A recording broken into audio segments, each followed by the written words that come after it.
Alla compagnia dei Carabinieri di Castelfranco Veneto in questi ultimi giorni sono giunte alcune segnalazioni da parte di cittadini che nell'intento di vendere dei beni sono rimasti vittime di truffatori che si erano finti interessati all'acquisto. La truffa da tempo circola sul web e prende di mira i venditori online. In sostanza i truffatori su vari portali notano della merce in vendita, quindi contattano il venditore.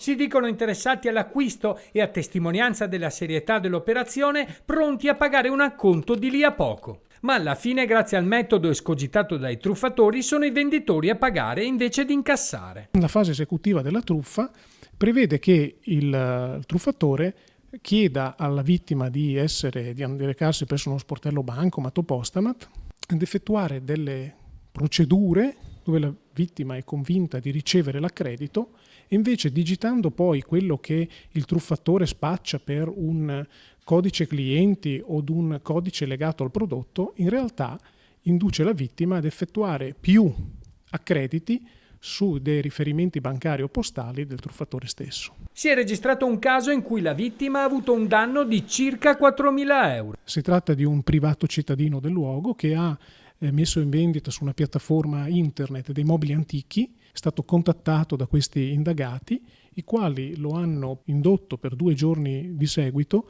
ad effettuare varie ricariche attraverso il postamat per un importo totale addirittura di 4.000 euro. Quando poi la vittima si è accorta di questo stratagemma, ormai era troppo tardi e la somma era stata accreditata.